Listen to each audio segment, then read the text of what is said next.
there is a big push for our high school students to be able to play their high school sports. And with us, more to talk a little bit more about this, Mark Hall. He's a board member for the Let Them Play organization. Mark, great to have you with us. Thanks for having us, or having me. So I know we went through this past fall. I think it was August or late summer. And here we are again. For people who maybe don't have kids playing sports, bring us up to speed. Why are things shut down again? The state, the Michigan Department of Health and Human Services, and the governor, for the COVID protection, has determined that the contact sports are shut down. Now, this is our fifth reset for the winter sports through the state. So we have volleyball, basketball, wrestling right now are stagnant. The kids haven't competed once, and we are moving into February 8th for wrestling to start. My two sons are both wrestlers, and so we're looking at February 8th possibly as a reset date. And it's just, we're upset as parents because we want to make the decisions for our children, and it goes against the scientific data that we're privy to, that this just isn't a risk for these kids. I feel like this time more so than the previous push to get the kids playing again has really picked up a lot of steam. You've had some pretty big people come out publicly to support your effort. Coach Campy, Dr. Vitti with the Detroit Public Schools. And these are people that are used to politics as well. But they are even coming out and saying, these kids need to play because there is a mental health aspect to this as well. That's giant. The mental health aspect is giant. There's no avoiding that. I was on the phone most of the day yesterday trying to get hold of the Michigan Department of Health and Human Services and just get some basic numbers on teen suicides for this past year. And I ran into a brick wall. Through the state of Michigan, the most recent data we have on teen suicides is 2017. Tracking down through American Health Rankings, that it's an organization that looks at all causes of health issues in the United States. We had per 100,000, a 2.6 children additional add-on for 2020. It went from 14.2 per 100,000 to 16.8 per 100,000, which is the biggest spike that I could find of any year, more than double the biggest spike of any year. And I might add that the national fatality rate for children ages 15 through 25, high school to college age, is 1.2 per 100,000 for COVID. So our children 15 to 24 are at more than twice the risk of suicide than they are from COVID. And a university, or a Georgia university, did a study and found that children that participate in competitive athletics come down with COVID at a far, far less rate than children that don't participate in competitive sports, because these children are aware of their team's reliability upon them. And so therefore they take the precautions statistically more serious than the average kid does. They don't want to let their teammates down. Through the Michigan Department of Health and Human Services, using their own stats, when we were doing 3 times a week testing for our athletes in the fall, we had a 99.98% negative testing. I mean, we can do this safely, and we can minimize the far greater risk of suicide to these kids than COVID poses.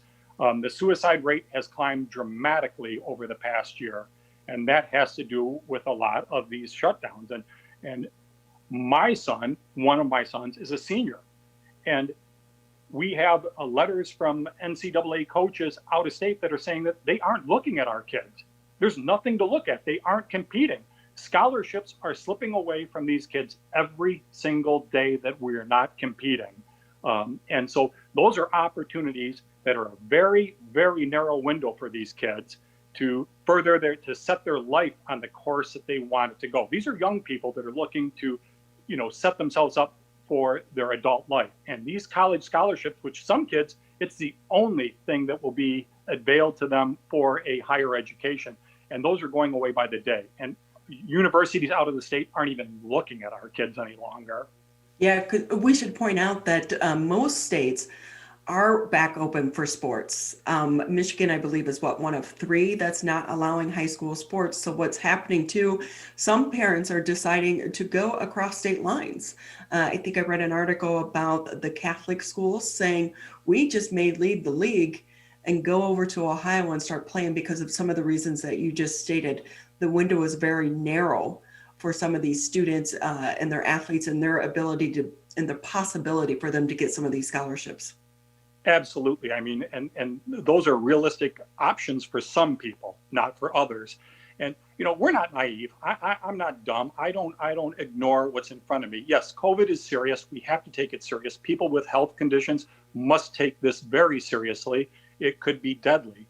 But when we look at the facts and look at the studies, and we find that the mental health issues that this shutdowns and lockdowns and keeping these kids out of sports is causing, is putting these kids at this age bracket at a far greater risk than COVID poses to them. So we're to a point where the cure is worse than the disease. I will say I was very impressed and proud of so many of these high school athletes that took it very seriously. And they didn't go out and go to parties because they were concerned about them being the one to get COVID and then stopping play for their entire team. And I will say, I think for so many of these teams, their coaches are very proud of them, but we as the general public should be pretty proud of these kids as well.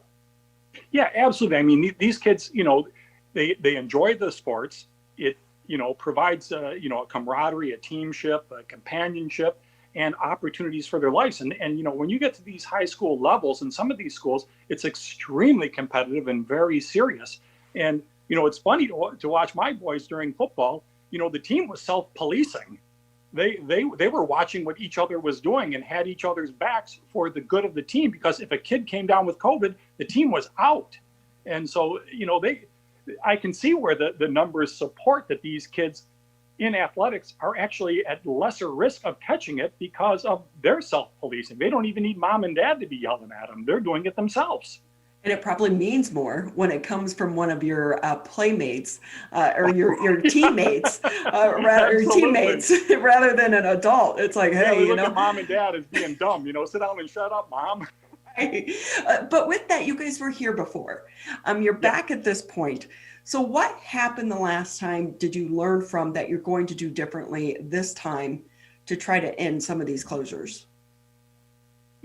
It's just, organizing better. When we came to the table in August and went to the Capitol and, pleaded with the governor, and we got the fall sports open, we proved to everybody that we could do it. I don't believe there is one known transmission of COVID from sports, from athletic competition. And we've proven that we can do it, and we can do it safely. No child died from these sports due to COVID. And it's like, so now we just want the governor and the Michigan Department of Health and Human Services, her appointees, to listen to us and to listen to what, we're doing. We're not going to, put our children at risk unduly. And so we're just organizing, seeking some legal remedies and expanding our message, from a multitude of demographics throughout our state. So we've seen other entities, the restaurant industry, the bowling alleys. There's been so many other entities that have tried to take this issue of closures through the court system, and they have not been successful most of the time. Why do you think your case in this case could be different? We're not confident we're going to be successful, but we want to be heard, and we want a legal opinion on this. We want to bring light to it. And so for our kids, we have to do everything that we can to provide them the best opportunities in their life. Sitting back and hoping that other people have their best interest at heart isn't what a good parent does. So with that, Mark Hall with us here on the MegaCast, he's a board member for Let Them Play. The group is organizing a rally to be held this Saturday in Lansing at noon to try to get the Whitmer administration to allow for contact sports in the high schools to resume here. What date are you guys trying to get to, Mark? As soon as possible. Like we say right now, some of the sports are early February. Wrestling right now is the last one that they're going to revisit on February 8th. But we've 5 times we've had the clock reset on this for winter sports, and we're not confident that they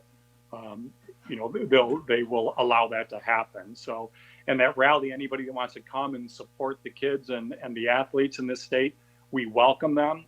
It's not a political rally. We don't want any political signs. This is a message about our kids. If you want to bring your school banners and American flag, fantastic. But this isn't a Democrat or Republican or a libertarian issue. This is a family issue. But with that, you do have the support of the Republicans right now. They are pushing to try to allow for, these sports to resume. In fact, they want to start leaving it up to some of the local health departments. Now, the governor has kind of fought back, and she says, she's focusing on the metrics. And sometimes it's the context that you have to take those metrics, not just the numbers. What do you guys say? Do you guys have any type of open line of communication with anyone and the Whitmer administration right now? No, we have some communications with the High School Athletic Association and some of the members of the state legislature. Even the High School Athletic Association has, the governor's administration has been pretty much silent with them, not providing much information. Just basically following their guide, demanding they follow their guidelines, the administration's guidelines. So the legislature has been more receptive to listening to us, and yes, the Republicans are more amenable to our views and thoughts on this. So it does seem the MHSAA, I believe I saw an article with their president. He said at least the new director for the Michigan Department of Health and Human Services, they seem to be starting to open up some dialogue. But, a lot of people were taken off guard with this announcement. Did anyone within your organization or anyone that you've talked to have any clue that this was going to be coming down the pipelines? I'm sorry, what was coming down the stoppage was coming down the pipeline? Because in one breath, I think everyone lost focus when the Whitmer administration, when they made the announcement, because everyone was focused on the fact that the restaurants were going to be allowed to reopen on the 1st of February. And then it was like everyone forgot the rest of that press conference and what was said during it. Right. I mean, it was devastating when we got that information. When they opened up football, we were the contact sports, we were happy and success and kind of high-fiving each other. And then again, like I say, this comes along and the rug gets pulled out from underneath you, and it gets, it's kind of devastating. And, the kids are, we have to try to get the kids out of their rooms, and get them interactive just because they're withdrawing a little bit. And just this week, they started going back to a hybrid class schedule, which is good. Although it's only 50% of the students per day, they're having some interactions with their peers, and I'm seeing an uptick in their mental well-being. So that's one positive. But they're practicing, they're trying to get prepared, but you don't know, and you tell a kid, okay, this date, no, not this date, this date, and that happens 4 or 5 times. How can we keep telling them to be positive and optimistic when you keep doing this to them? I mean, it's bad. Well, and the dates have been so fluid. I think Right. it was way back in November when she shut down the restaurants and said 3 weeks, ended up being closer to 3 months. And I think that's been the hard thing for so many people throughout this pandemic. But do you also think, do you think she's sending mixed messages by allowing restaurants to reopen and pushing for schools to go back to in-person learning, but at the same time saying no to high school sports? and the Red Wings are playing, and the NFL is playing, and I sit back and scratch my head. I don't understand it. I can't explain it to my kids. I I understand the overarching theory is to protect people. But you had, like you say, when you have to, maybe you need to get a little deeper into the weeds and look at these numbers as far as where the risks are. And, NFL players are in a different age bracket. Many of them, and they're at a greater risk than these kids at the 15 to 24. So why are we shutting down these kids at 15 to 24, but yet we let pro athletes play? How is that less risky for them? Because they're statistically at a greater risk from COVID than these young athletes. So it's hard to wrap my head around the thought processes that are coming out of Lansing. I think you've been to some of these large stores and where you can go in and shop for and you scratch your head and then you can't go in and sit down in a smaller restaurant. I don't get it. Yeah, well, I will say, I remember I was at Home Goods, getting a dog toy. I put it down. I was like, I'm not waiting in line. The line, every time you go in there, it was like out the door. You're like, what? Is everyone just shopping now because they can't do anything else? And so then you wonder about some of these issues. But of course, the big concern right now has to do with the variant. And look what's happening at the University of Michigan. They're telling the students, hey, you need to stay home. So I know that the variant is one of the reasons behind the governor making this decision.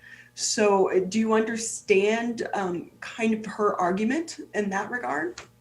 Oh, I don't at all at any point in time totally dismiss her thought processes. I don't believe she's doing it to be vindictive or anything like that. I do believe she has the interest of the people, but we still have to remember this is the United States of America. And we are a free people and we shouldn't have to ask for permissions. And I do believe that if you're sick, if you're elderly, if there's health issues, we should be very cautious around those people, grandparents. If you're not sure, stay away. If you're, at risk, stay home, get people to deliver, family, friends, call me, I'll deliver food to people, leave it on your porch.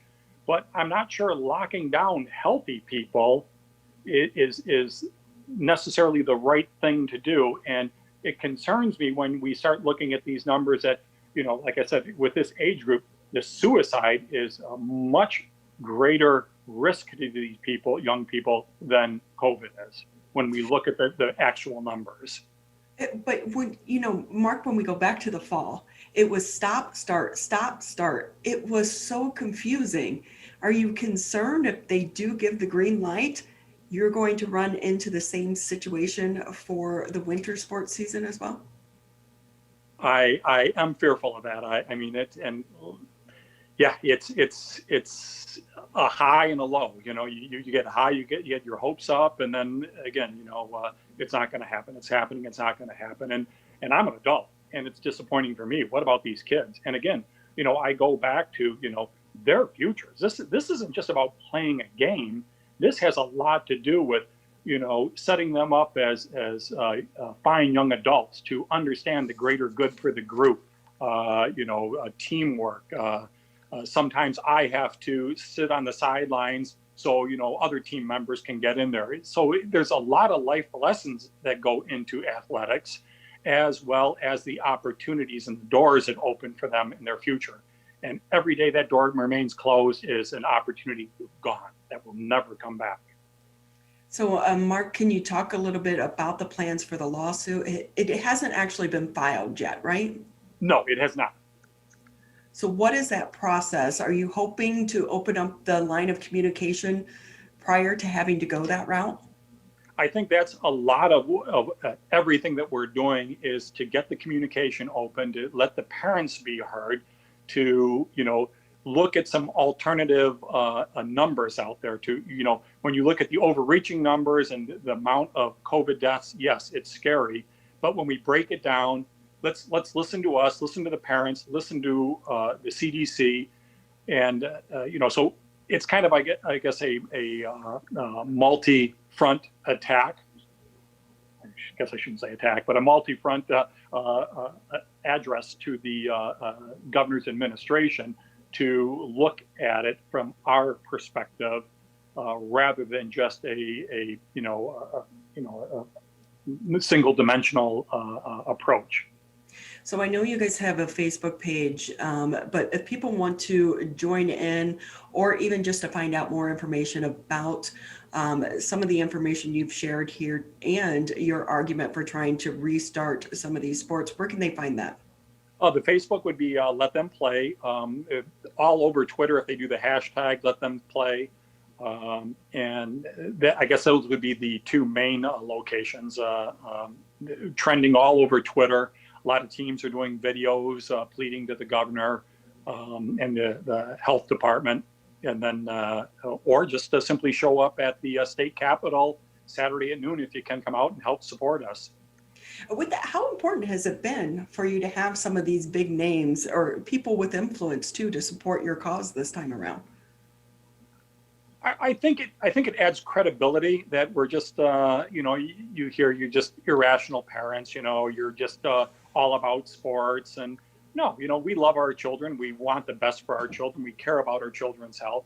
And so when you bring in some of these big names, and we have clergy members, doctors, coaches, athletic directors, the superintendent of many of the school districts, that our message is being heard, and it's being supported by people that aren't just necessarily parents, that are don't really have a dog, so to speak, in the fight, that they do believe that it is probably the best way to go for the kids and their futures.